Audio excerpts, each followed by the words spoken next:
Welcome to Issues with Cartoons, the show about comics and cartoons. My name is Kyle Windle. My name is Carl Lucas. And we're in a whole different format today. As you can tell, we got the camera rigged up and we are here with a book open to talk comics.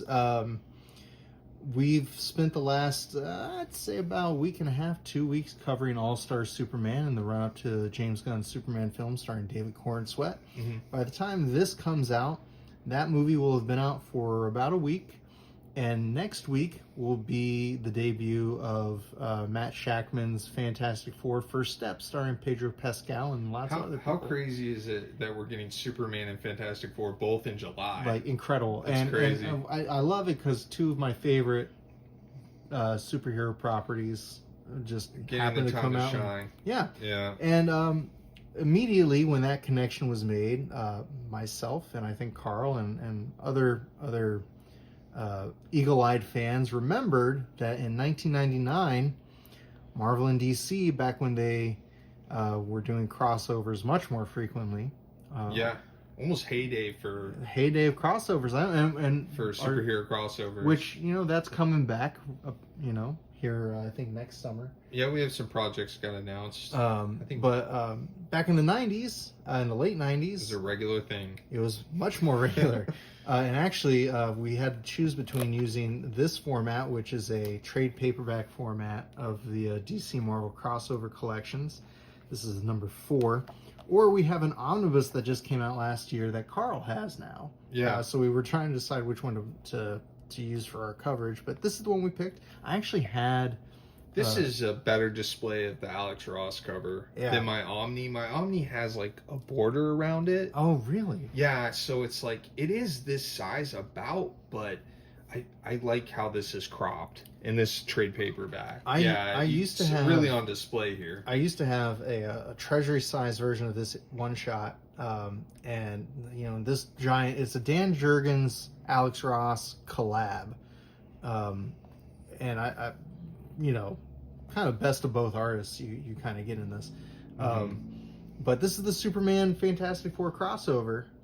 It's a great cover. I love this cover. I could stare at this cover all day. Honestly, it's one of the best. It's really good. It's one of the best crossover covers that I've seen. I agree. Look at the highlight on Galactus's hand. Oh, I know how it fades into the starlight. I know. Super good. And guess how much the single issue is going for on eBay already because of the films? I know. I look for it. It's $80. It's $80. I know. It's $80. Well, like I said, I had a copy, and then I don't know if I've talked about the flood in my parents' basement on this show before. It gets brought up, at least in conversations with Carl. And I lost that cover to the flood, or I lost that book to the flood. So I bought this at Half Price Books, and now I get to read it. So overall, how did we feel about it? I mean, going back to it, I enjoyed it. I've never read this. I've never read it. I don't think. Oh, okay. I think I had it, and I had never read. No, that's not true. I did read it when I first bought it. So I enjoyed this. This was in 1999. This was during the Heroes Reborn era of the Fantastic Four. And you can tell from the Fantastic Four's costumes. So this is when big white. Yeah. Chris Claremont. Yeah, Chris Claremont. I knew what you meant. Chris Claremont was the writer. Salvador LaRocca and Carlos Pacheco, I think, were kind of trading art duties. This was during the Triangle era, near the end of the Triangle era of Superman. So when you had like Carl Kiesel and Jerry Ordway, and you had like Dominus was, I think, happening in 1999. Yeah. So just to place this in time, and you're going to see like the people who worked on this are Dan Jurgens, Art Thibert. I mean, Art Thibert would go on... It's 90s comic book coloring, but it's what I grew up with, and I love it. Oh, from a nostalgia point of view, I mean, is there anything this more hit nostalgic? All the right spots for me, because like this came out, I didn't have access to this, but this came out when I was 10. So like any comic book that's drawn in this style, I'm a fan of. Yeah. I'll say that. I'm like immediately a fan. So that said, let's take a peek. So that's cool. I like this recoloring of the final page. So, give us a quick pitch, Carl. What's the crossover Superman Fantastic Four about? Basically, the plot device they went with is Galactus destroys Krypton, is heading towards Earth. Superman becomes his herald and takes Silver Surfer's spot, and then that they cross over into the Superman crosses over into the Marvel universe. Yeah. And so that's kind of where we go. So this is the That's era. the beginning, This is the era of crossovers when they felt they had to explain how these crossovers happen. This is after DC versus Marvel, which featured a character called Access, who was a conduit between the two worlds and opened like portals. the Beyonder. Yeah, he opened portals between the two universes, so you get a reference to Access. But you know, in the book, you know, Franklin Richards has Superman action figures and watches the Superman cartoon, but he's talked to his parents and they told him that Superman really exists just in another world. It's such a cool reference too. That's the Bruce Timm Superman. Yeah. Like in the Superman comic. Yeah. Pretty cool. It's great. One of the things I just noticed here is that this is a LexCorp satellite. I didn't notice that when I read it earlier today. And you see the silhouetted figure. And actually, in this collection, if you go back to the Silver Surfer Green Lantern crossover by Ron Mars and Darryl Banks, that also features Cyborg Superman. I'd be curious to know if it's a continuation, like if there's some continuity between these crossovers. I would love to know that, but he was a popular character in the 90s. Cyborg Superman was kind of everywhere. And what's fascinating, in this collection, there are 3 Galactus stories in this collection, and there are only like 5 stories in this collection. Maybe everyone wanted to draw Galactus. They use Galactus in all of these stories. So, and actually in the JLA Avengers crossover that happens 5 years later, he's Galactus, a big threat. I mean, like, I understand the choice. Yeah, and I understand artists want to draw him too. Sure. Oh, who wouldn't?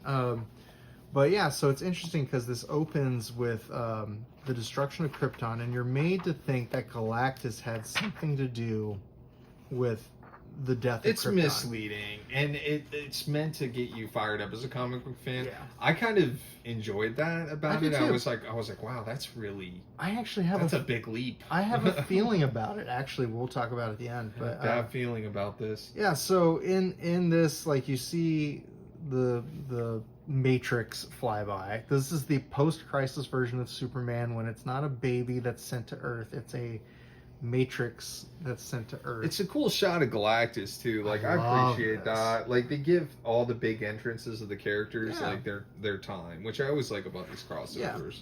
Yeah. I actually think this might be an error because it looks like the ship is behind his fin, but it's not. It's in the foreground. It's supposed to be. He's supposed to be huge, and that's supposed to be tiny.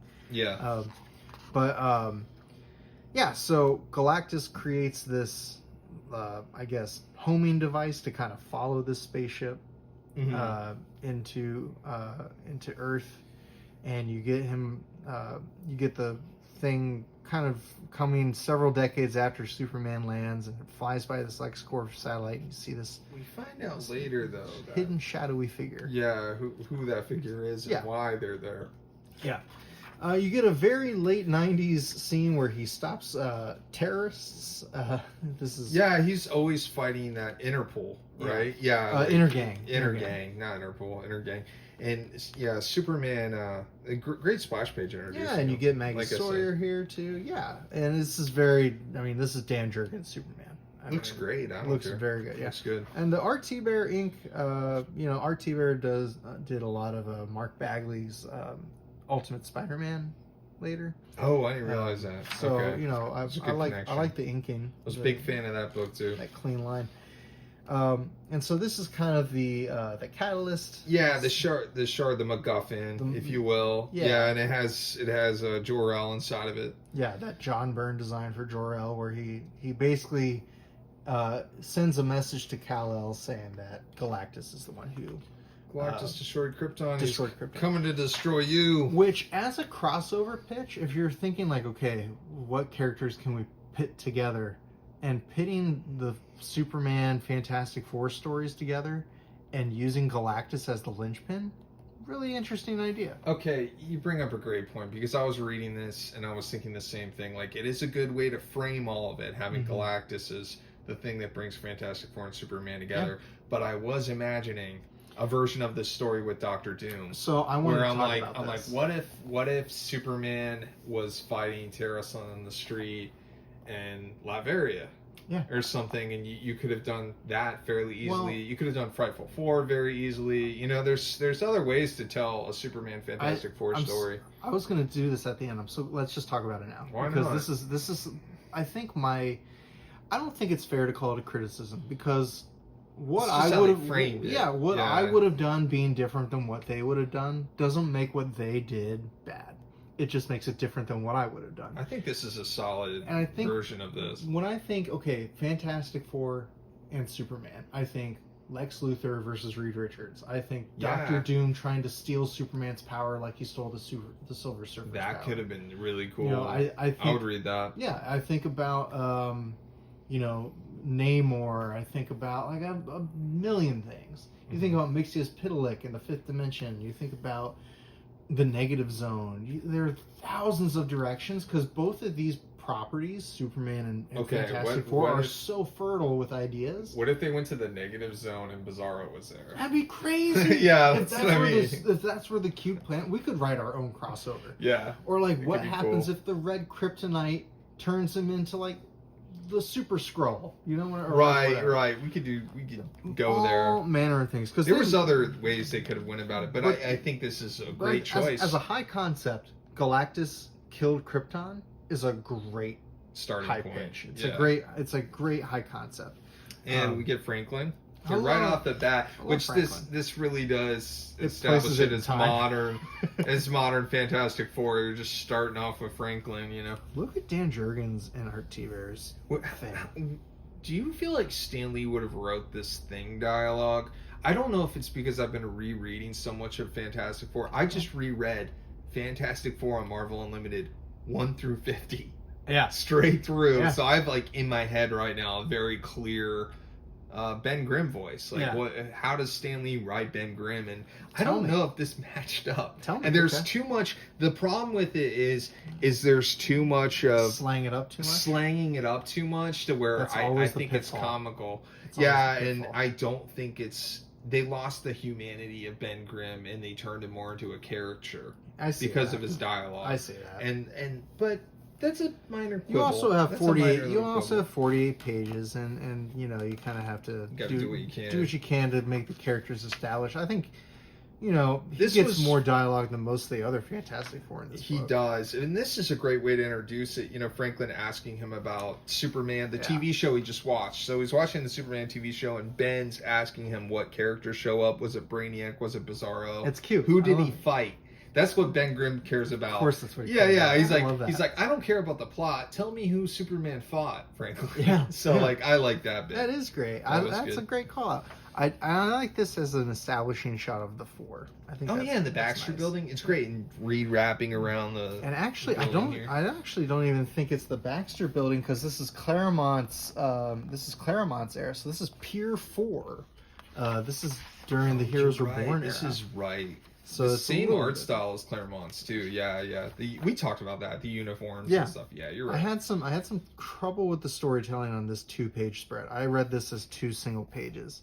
So I read this, and then I read this, and I thought, wait, I messed something up. And so you read across, and then you read here. I'll tell you what. I read it this way, or I read it this way, and I was like, this dialogue doesn't make sense. No. Huh? 90s. And guess what? I moved on. I moved on too. I was like, 90s. Honestly, coin toss. It could have been either way. I always talk about the Scott McCloud. You know, you want your pages to have a Z to go down. You know.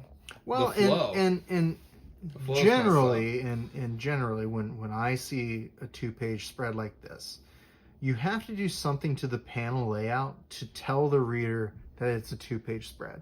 Yeah, usually, there needs to be more of an indication. Usually that means like this is one panel, or maybe this border bumps over here, or maybe this one even cheats over this way so that this spreads. This image would be bigger. Yeah. Like make this the bigger panel and these are smaller. So, you know, Dan Jurgens did the layout, so he has to own it, but that's okay. It's 48 pages and you don't have a lot of time. And I don't know what kind of... Frankly, in a crossover, you would expect lots of editorial people having eyes on this. I don't know if DC or Marvel could write a book this good anymore. Oh, jeez. Let's keep going. That's we don't have enough time for that conversation. I don't read enough DC and Marvel. No, I don't either. I was just you're just shooting shots to make people mad. Listen, if you comment make sure that you comment on the video so that I dated myself with this video. I said, 1999. I was 10. So yeah, nothing beats. Nothing will be as good as when you were 10 years old. Yeah, that's right. So now Superman's showing up, and because he's coming to read with the information about Galactus, and when he shows him this it's a Kryptonian crystal, message. This almost, crystal that he has. Flies through space. Some weird stuff happens with the security of Pure 4, and it starts attacking them. I like this. I think that's good looking. Yeah, it's good. It's a good effects shot. Yeah, it is. On Superman there. Honestly, like the designs for the Fantastic Four and Superman, no complaints. The art overall in this book, they knocked it out of the park. Yeah, that's what I mean. The art in this is great. Really, really good. Get a little bit of Superman interacting with the Four. Yeah, so they don't fight exactly. They're more like working fighting together to the fight. equipment. Yeah. And you find out the equipment is being taken over by Cyborg Superman. So that character over the satellite. See, we can do this now that we're on video. I can go back and show you. That character on the satellite was Cyborg Superman. I thought this was an inconsistency. This is usually the side where the flesh is on Cyborg Superman. So I don't know how I thought that whole drawing was strange, but it is Cyborg Superman's reassembling himself. Look down here. Like all the pieces are coming together. I love this. Yeah. He's pulling himself together, so maybe the flesh hasn't been regrown yet. Maybe. Yeah. By my Terminator logic. Sure. On that. I love this rendering of Johnny. That was so good. Sharp. I like a lot of the shots in this book of like Human Torch flying and stuff or whatnot. Oh yeah. And this makes it feel like a classic comic book, like having the chapters. Like makes it feel like a 1960s kind of vibe to the whole thing. I'm glad you bring that up. I have feelings. So, because I feel like this book is very 90s, but it wants to be a little 60s. It does. I think it should have tried to lean more into when were these two characters the most popular? It was the Silver Age, and I think an opportunity was there to really push capture that magic, that Silver Age angle, but they made it a 90s comic, and it's a 1999 comic, so it is what it is. Sue Storm is noticeably older. Like, she's the wife. Can I say something? She's the caretaker. I love Sue in this. The Sue's Sue great. design? No, yeah, the design and just her character in this. I think it's great. Yeah, she takes no nonsense, and I think that's fabulous. Especially coming from all the 60s Fantastic Four I would stuff. too. If I got drugged into space and had to battle Dr. Doom my whole life, and I brought a child into the world, I would be very no-nonsense too. Like, Franklin, this way. Right. Yeah. Let's get out of here. Listen, they're aliens. Listen, Superman's a herald of Galactus. So this is the big twist, right? The big twist is Superman is being conscripted into Galactus's... It's a really cool choice, and I like a lot of Galactus's dialogue where he's like, "You're my most powerful herald ever." Who do you hear when you read Galactus? I hear him like this, Kyle. No. I know you don't like the Silver Surfer cartoon from the 90s. I'm not a big fan upon revisiting. The dialogue, I'm not on Disney Plus. I'm not a big fan. The voice actor who they got for Galactus, and we're going to cover that show for. Are you imagine him being like really baritone, really lower, deep bass, deep register, right? So anyway, kind of like Darth Vader. And I read that exactly. I read that, and actually, when I read Ben Grimm, I read 90s. I read the 90s cartoon Ben Grimm voice when I read Ben. Yeah, I always hear or Jack. Ben's a raspy New Yorker to me. Yeah. That's how I always hear him. I like too that we just finished reading All-Star Superman, which features Prime Superman. I knew you were going to bring this up. I was reading this and I'm like, oh man, great! Another opportunity for Kyle to bring up Superman 1 million. I'm like, great. Yeah, DC 1 million Superman, Prime Superman. That's Can you make it tie in with this though? That's even a stretch. That's as big of a stretch as Galactus destroying Krypton. Reed Richards can never stretch that far. Here's an inconsistency. I meant to bring this up. Okay, so and maybe it's just because he's still forming, like you say. Yeah. And then you just immediately jump to that. That's fine. More of that transformation. Yeah, that's fine. I do like. I actually love. I don't hate the these all gold outfits design on the Fantastic Four. these are slick. I don't. These are slick. This is the late 90s, which is when you're finally getting out of the weird 90s design the Jim Lee tropes. designs? Or? No, just like more like the Liefelding of Marvel that was happening. Like the Heroes Reborn era? Yeah. Yeah. Well, Heroes. Look at any Marvel costume. Look at Sue Storm's costumes in the late 90s. Mm-hmm. Or in the early to mid 90s, I mean. And then in the late 90s, you go back to a lot more like that John Byrne kind of updated look. I just think it looks good. I think this is great. The originals will always be the best. The originals but are always I the don't best. mind these versions. No, I like these. Yeah. If you're going to redesign it. And I will say, too, and I should have said this, the Heroes Reborn Fantastic Four was my first Fantastic Four that I ever read. I read that was one of the first ones I got too. Was the Jim Lee #1? No, the Chris Claremont Did I say Heroes Return? I said Heroes Reborn. I meant Heroes Return. Heroes Return is was a little bit different. Yeah, and that's what this is. This is the Heroes Return Fantastic Four. But like, I don't mind either. I read like the first dozen or so issues of that. It's better in Ultimate. Yes, it is. Yes, it is. Yeah, this shot's so cool because it shows the scale of Galactus, and we have a good. I almost think you could have pushed it more. I almost think you could have done. I think the thing you could have had to make this more dynamic is Reed in the foreground a little bit more. I think that's it. I think like the staging of Reed. Yeah, if Reed was like wrapping around and Reed was like. If they really push that perspective, and I do think Not think that if it's you bad. No, it's not bad. And you could even argue the reason that this isn't as scaled as it is because of the planes of depth.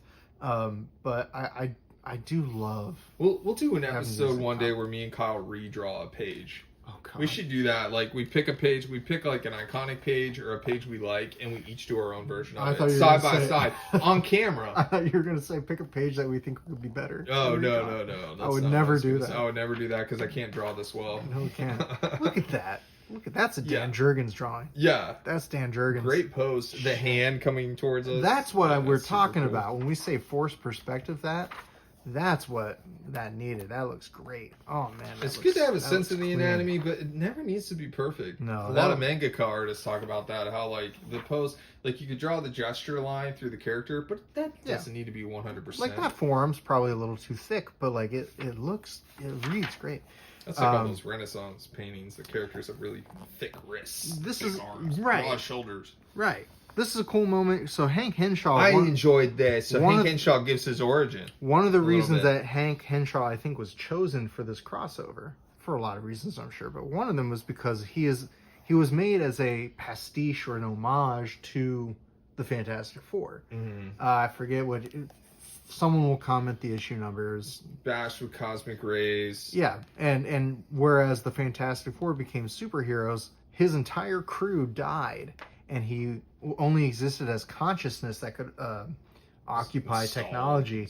And he took it out in the world by pretending to be Superman. 1996. Wait, go back a second.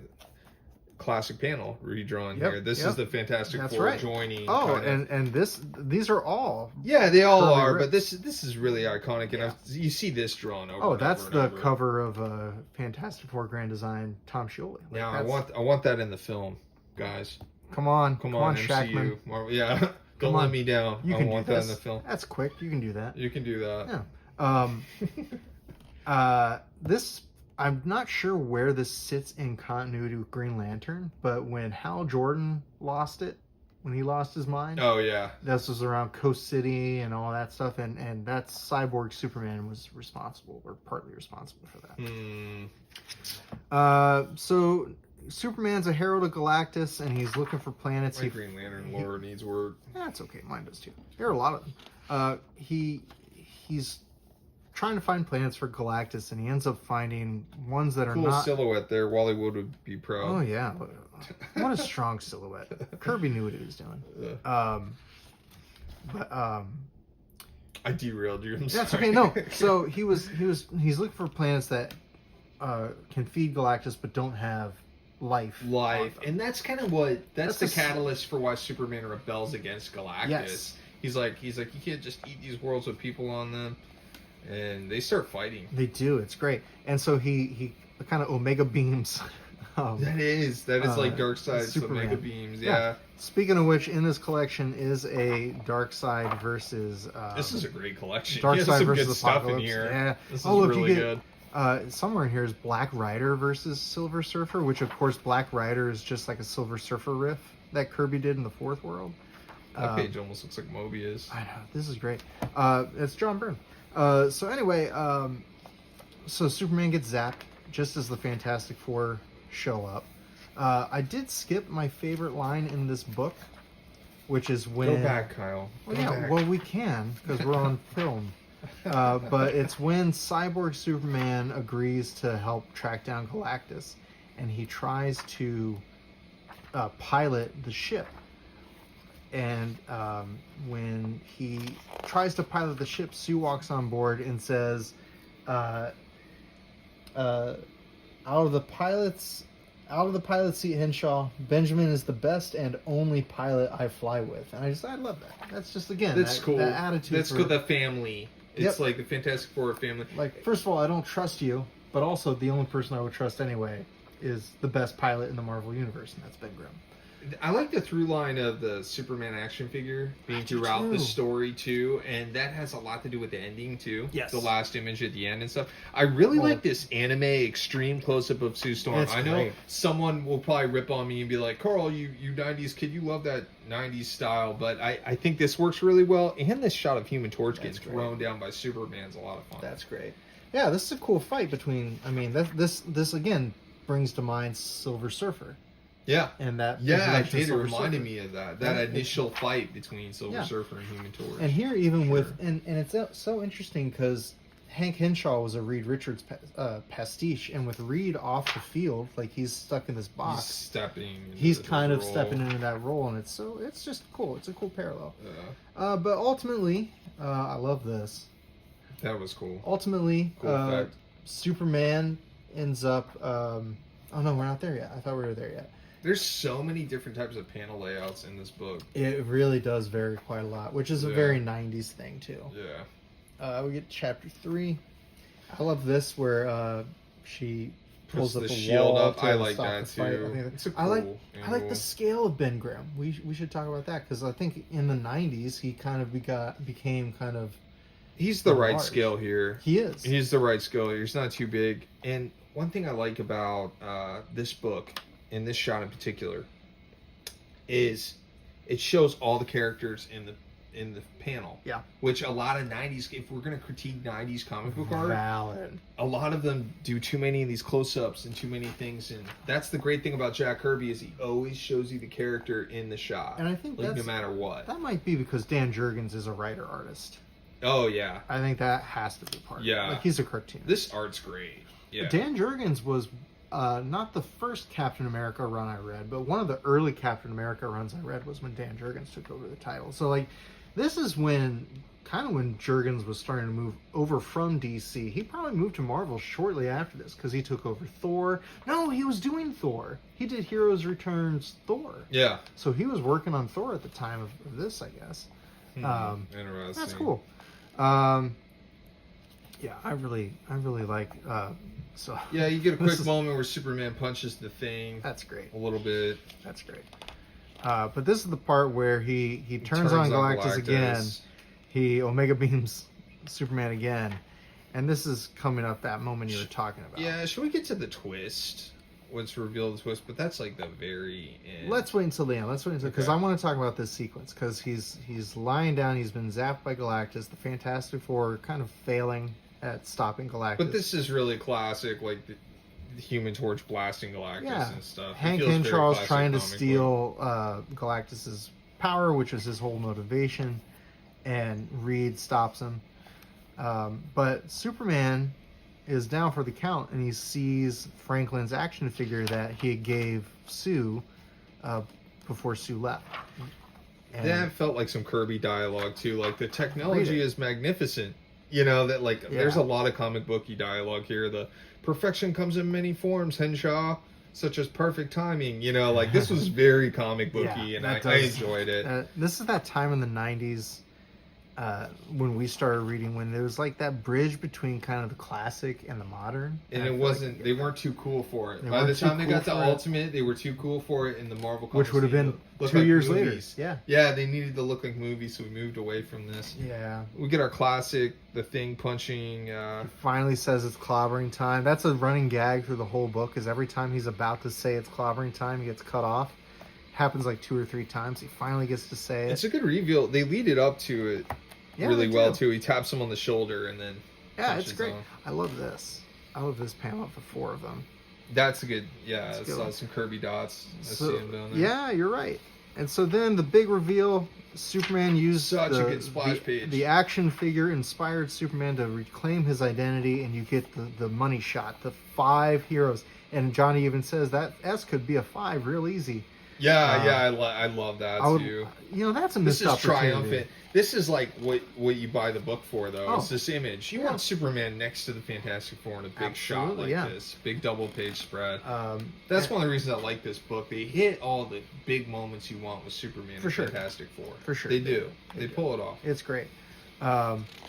I think, yeah, and then, so then you find out that Reed and Superman are working together to kind of reverse engineer I love Galactus' that. machine. I love that idea. That's a great way to use both of their intellect.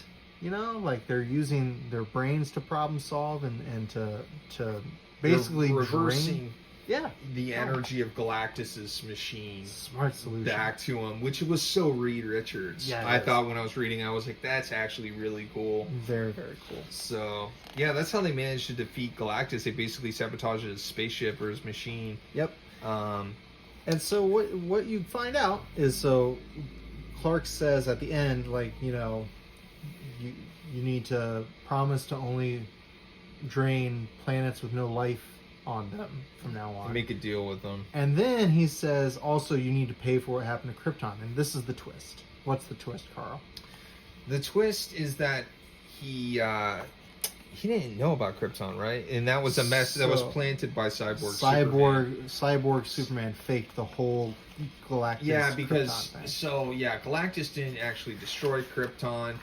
Galactus admits that by the time he got to Krypton, it was already gone. So comic book fans are no longer angry. Misdirection. Yeah, Galactus didn't destroy Krypton. And you know, like, I read the Bendis Superman run, and in the Superman run by Brian Bendis, he does create a character who is responsible for the death of Krypton.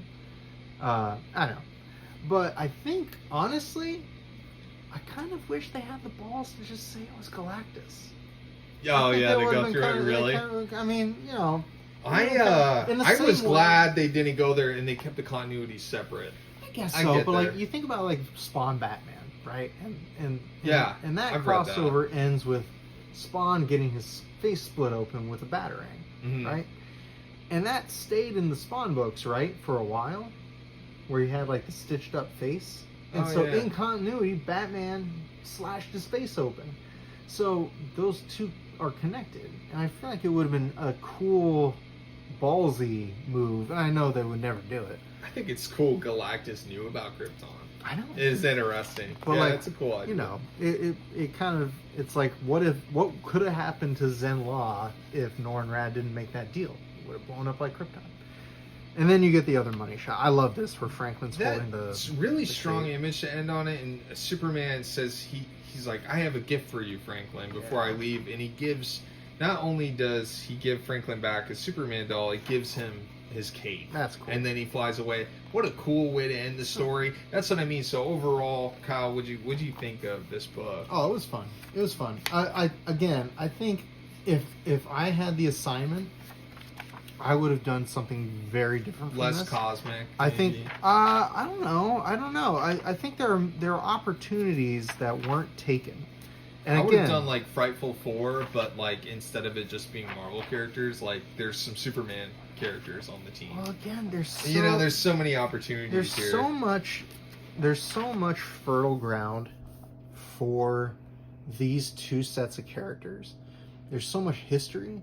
There's so much there's so many tropes that you can Yeah. play with. There's so much there. I mean, Lois Kyle, isn't in this. it's almost like you can make your own Superman comic and call it Interstellar Man and use the tropes to tell a new story. That'd be amazing, especially if you were a fan of old Silver Age comics and 90s comics and somehow Smash them together. That'd be Yeah, incredible. yeah, that would be crazy. But like, okay, let's play armchair cartoonist editor real quick. Okay. Okay. Sure. You come into the Marvel or DC office, and they say, "Hey, pitch us Superman Fantastic Four." I don't think it would be this. Yeah, I would definitely do, like I said, a Frightful Four, or maybe I would do Doom too. I would have Doom in it, honestly, because I'd want to draw Dr. Doom. I think the missed opportunity is that you don't get elements like Dr. Doom, you don't get Alicia Masters, you don't get Lois Lane at all, you don't get the Daily Planet. It's supporting you cast, don't get yeah. any of the supporting cast. I think this is also too married to the time it was published in. It's safe though. It doesn't take any risks. It doesn't take any risks at all. I think that's my only critique, is it doesn't take risks. I think if I were, I would encourage them to be a little more ballsy with their choices. Yeah. But yeah. I mean, they did make Superman a Herald of Galactus, which is a super cool high concept. I'll give them props because I read the X-Men Star Trek crossover fairly recently, and then I read this, and I'm like, this is just a solid, like, you gave me everything you want. You gave me clobbering time. You gave me Superman punching thing. The only thought I had that I wish there was more of was more use of Superman's powers. Sure. We really only see him use his heat vision and fly. We don't really see beyond that. Would have liked the ice breath or something else. Yeah, that's a good point. Oh, they didn't use that stuff at all in the 90s. You know what I'm saying? No, they really didn't though. They really didn't. You're right. In general, I think it's true. I think you are also hampered by A, setting it in the Marvel universe. True. And B, setting it in outer space for most of it. Because I think one of the cool things, I just read the Batman Captain America crossover recently. Oh, that's cool. And in that, they just assume they're in the same universe. Like, there's no, in the same and they way, don't mention it, and they do that. I read the Hellboy Batman Starman crossover recently, same thing. All the toys are in the they're same in the same universe. sandbox. And I think that affords you the opportunity to have characters, supporting cast members meet, to have set pieces crossover. Imagine the Fantastic Four in the Fortress of Solitude, or imagine the Yancey Street Gang raiding the Daily Planet, or like imagine Impossible Man and Mix's Pitalik. That's another thing. I think in terms of like comic book storytelling, unless you're really obsessed with continuity and having everything line up, you're right. You don't need to have a big introduction of, well, I'm from Earth 24D and I'm from this. Like, just have the characters meet. It's a crossover. It's fun. We're already suspending our disbelief having them in the same universe. Yeah. Why not just, like, the ball's already in court, just play. Yeah. You know what I mean? So I think it would be, it's a great pairing. I think it's a great high concept. I think there's more there than what we got, but I like what we got. I think they achieved it. I think they achieved it. And, you know, this cover with Alex Ross cover, this could have been way worse than what it is. You know, this could have been a train wreck. It's a great comic book. This would be a great print on your wall. I would love this on my wall. Yeah, I would too. Good poster of that. Look at that Dan Graham. It's good stuff. So this is our kind of tying in our coverage with Superman Fantastic Four. We're going to do reviews of both, right? So we are, as I said, this is coming out after we've done our All-Star edition of the show where we covered All-Star Superman and the DVD. This is going to kind of bridge the gap between Superman and Fantastic Four first steps for us. We're going to cover, I guess we can just say, we're going to cover the Galactus trilogy. Yeah. And all the different iterations of the Galactus trilogy. So this fits into that. So we got... Read some classic Fantastic Four and some Ultimate. Some Jack Kirby Stan Lee, some Warren Ellis, and we're going to do some watch-alongs of some adaptations of the Galactus story. And then, I think the plan is to review the James Gunn Superman and the Matt Shakman Fantastic Four First Steps films. We'll have our thoughts there. Kyle, what do you want to plug? Ko-fi.com/kylewindle. You can get Cornelius Armstrong, Mad Science Rejects, and Thunderduck. You can also get commissions by me. Carl, where can they find you? www.carllucasdraws.com. You can get Shogun Bear and the House of Horrors, and you can get my mini comic Captain Devil and some of my other zines. And Interstellar Man, as mentioned. Yeah, I forgot about that. And my riff on Superman, Interstellar Man. Oh, it's fun. And I hope you liked us doing this on video, because I think we're going to start covering books more this way. So let us know what you think. Moving forward. And follow the show on Instagram, Bluesky, TikTok. Carl is on Facebook. You can follow us Carl on Lucas Art, Spotify, and YouTube, and email us, contact@IssuesWithCartoons.com. And until next time, more issues to come. Stay tuned.